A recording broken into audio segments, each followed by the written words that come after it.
বাবা সুজন, আমি তোর ওয়ালেট থেকে কিছু টাকা নিচ্ছি, তুই আবার বকাবকি করিস না। হ্যাঁ মা, নাও, কোনো সমস্যা নেই। তুমি না নিলে নিবে কে? না বাবা, তোকে বলে নিতে হচ্ছে, কারণ চুরি হয়ে গেছে মনে করে আবার বকাবকি করবি, বলে টাকা নিতে লাগলো। লামিয়া সুজনের শার্টের কলার ধরে বলল, তোমার মানিব্যাগ থেকে টাকা নিতে দিলে কেন? আমি তোমার বউ হবার পরেও কখনো আবদার করিনি তোমার মানিব্যাগ থেকে টাকা নিব, কিন্তু তোমার মা টাকা নিচ্ছে, তুমি সাথে সাথে বলে দিলে নেওয়ার জন্য।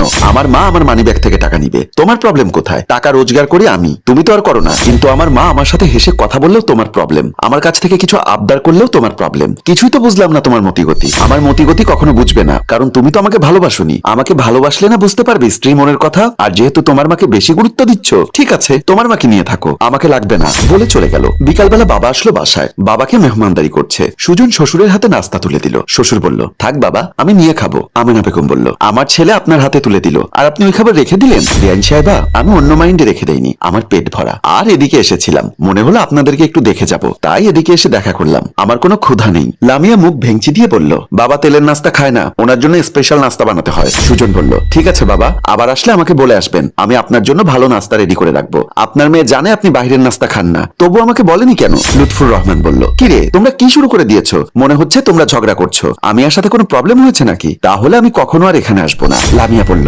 বাবা ঝগড়া করছি না, এমনিতে বলছি। তুমি আসবে না কেন? তুমি আমার বাবা, 100 বার আসবে আমার বাসায়। সুজন বলল, আপনি রাতে খাওয়া দাওয়া করে যাবেন, আমি আপনার জন্য বাজার করতে যাচ্ছি। শ্বশুর বলল, বাবা এই কাজ করো না, আমি খাওয়া দাওয়া করবো না, কারণ আমার ডায়াবেটিক্স আছে, রাতে খাই না। আমিনা বেগম বলল, তাই বলে কিছু না খেয়ে বাসা থেকে যাবেন? বেআইন সাহেবা, কোনো সমস্যা নেই, জাস্ট আপনাদেরকে দেখতে আসলাম। সবাইকে হাসি মুখে দেখে খুব ভালো লাগলো। এভাবে কথা বলছে সবাই। পরদিন সকালবেলা সুজন ও তার স্ত্রী শোয়া থেকে উঠে লামিয়া জামা কাপড় ঠিক করে স্বামীকে বলল, এই শোনো না, আমি একটা নতুন জামা বানাবো, আমাকে কিছু টাকা দাও না, অনেকবার বলেছি একটা জামা কিনে দিতে, দাও না কিনে। সুজন বলল, আমি এখনো স্যালারি পাইনি, স্যালারি পেলে তোমাকে দিব। 6 মাস পর্যন্ত তুমি কোনো স্যালারি পাচ্ছ না। যখনই বলি আমার এটা লাগবে, তুমি বলো তোমার স্যালারি পাওনি। আমার বেলায় টাকা থাকে না, যখন তোমার মা পকেট থেকে টাকা নিতে চায় তখন দুবারও বলতে হয় না, মুখের উপর বলে দাও টাকা নিতে। আমি চাইলেই সমস্যা। সুজন বলল, বাসা ভাড়া, খাওয়া দাওয়া, আত্মীয় স্বজন থেকে শুরু করে সবাইকে আমার দেখতে হয়, আর তুমি বলছো আমি টাকা নিয়ে তোমার সাথে বাহানা করি? ঠিক আছে, আমার জামা লাগবে না, আর কখনো টাকা চাইবো না। সুজন বলল, হয়েছে, তুমি টাকা না চাইলে আমার বেঁচে যাবে, এখন আমাকে নাস্তা দাও, আমি অফিসে চলে যাব। আমি তো আজকে ঘুম থেকে দেরি করে উঠেছি, জানি না বস কি বলে। কথাটা বলে উঠে গোসল করতে গেল। হায় রে কিপটে জামাই আমার, কিছু চাইলে আমার কপালে জোটে না। সুজন রেডি হয়ে দরজা খুলে অফিসে চলে যাবে। ওই মুহূর্তে মা গিয়ে বলল, বাবা 2-4 হাজার টাকা থাকলে দে, আমার খুব প্রয়োজন। সুজন মানিব্যাগ খুলে 5,000 টাকা মায়ের হাতে দিল। দরজা থেকে বের হয়ে দেখতে লাগলো, তারপর মনে মনে বলল, টাকা আমি চাইলে নাই, মা চাওয়ার সাথে সাথে দিয়ে দিল 5,000 টাকা। জানি না আমার সাথে এরকম করছে কেন এই লোকটা। মা বলল, রাস্তাঘাটে দেখে শুনে যাস, একেবারে সাবধান, বলে মাথায় হাত বুলিয়ে দিল। সুজন মায়ের হাতটা কাছে টেনে চুমু খেয়ে বলল, মা তুমি যখন যেটা চাইবে আমার কাছে চাইবে, আমি যতটুকু সম্ভব তোমাকে সন্তুষ্ট রাখার চেষ্টা করব। তুমি আমার মা, তুমি আমার বেহেশত, আমার দু চোখে তোমাকে ছাড়ার কিচ্ছু দেখি না, বলে মায়ের কাছ থেকে বিদায় নিয়ে চলে গেল। মা দুহাত উপরে তুলে ছেলের জন্য দোয়া করে দিল। পুত্রবধূ দরজায় দাঁড়িয়ে সবকিছু দেখার পর নিজে নিজে বলল, কত নাটক, কত অভিনয় দেখবো, কিন্তু যেদিন আমার সময় হবে সেদিন আমি বুঝিয়ে দিব, বলে রুমে ঢুকে গেল। স্যার এখানে একটা স্বাক্ষর করে দিন, তারপর সমস্ত ফাইলগুলো গুছিয়ে জমা দিয়ে দিব। সাব্বির বলল, চেয়ারে বসো, তোমার স্বাক্ষর পরে করব, তার আগে বলো তুমি একটা শার্ট একটা প্যান্ট নিয়ে অফিসে আসো। তোমার কি আর জামা কাপড় নেই,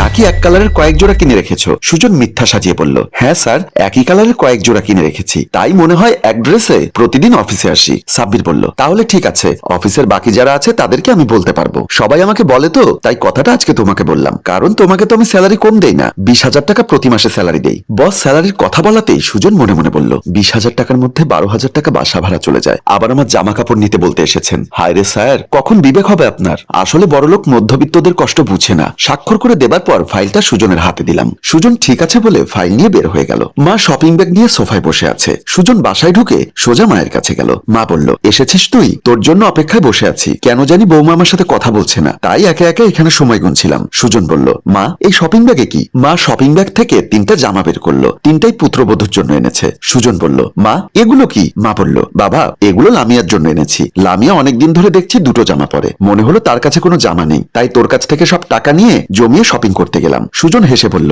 মা তোমার পুত্রবধূর জন্য শপিং করেছো, আমার জন্য কিছু আনোনি? মা হেসে বলল, বাবা বৌমার জন্য শপিং করেছি, তোর জন্য করবো না এটা কি করে হয়? তোর জন্য 2টো শার্ট 2টো প্যান্ট নিয়ে এসেছি, বলে 2টো বের করে ছেলের হাতে দিল। ছেলের 2টোই পছন্দ হতে মাকে কপালে চুমু খেয়ে বলল, মা তুমি এবার আমার পছন্দ মতো জামা নিয়ে এসেছো। পুত্রবধূ পর্দার আড়ালে সবকিছু দেখতে লাগলো। মা বলল, বাবা আমি অনেকদিন ধরে দেখছি তুই একটা ড্রেস পরে প্রতিদিন অফিসে যাস, বাসায় প্রায় সময় এটা পরতে দেখি, আমি জানি তুই অনেকদিন যাবত জামা কাপড় কিনিস না, তাই তোর জন্য 2টো নিয়ে এসেছি, তোমার জন্য জন্য কিছু আনোনি? বাবা, আমি তো বাসা থেকে বেরই হই না। বাসা থেকে বের হয়ে তুই অফিসে যাস, তোর জন্য এনেছি। এদিকে আত্মীয় স্বজন বাসায় আসলে তোর বউকে দেখে, এদিকে তোর বউয়ের জন্য নতুন জামা এনেছি। আমি তো আর কোথাও যাই না, বৃদ্ধ হয়ে গেছি, আমার কোনো সমস্যা নেই। ছেলে আবেগে আপ্লুত হয়ে মাকে জড়িয়ে ধরে বলল, মা তুমি বসো, আমি লামিয়ার কাছে যাচ্ছি। বলে উঠে লামিয়ার কাছে গেল। লামিয়া বলল, কোন রকম তোমার মায়ের কাছে যেতে পারছিলাম না, অনেক লজ্জা লাগছে আমার। সুজন বলল, লজ্জা লাগার কি আছে? দেখেছো আজকে তুমি যাকে পর ভাবো সেই তোমাকে কতটা আপন ভাবে। তুমি জানো এই পৃথিবীতে আপন বলতে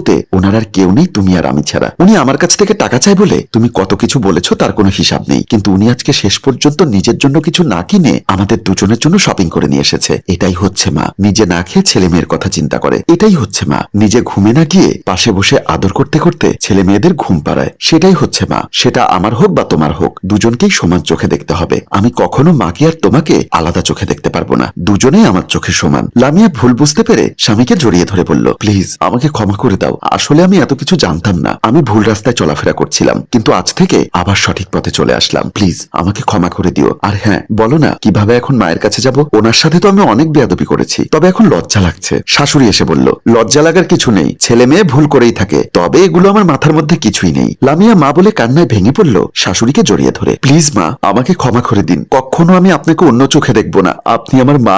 সম্মানিত ভিউয়ার্স, গল্পটা ভালো লাগলে শেয়ার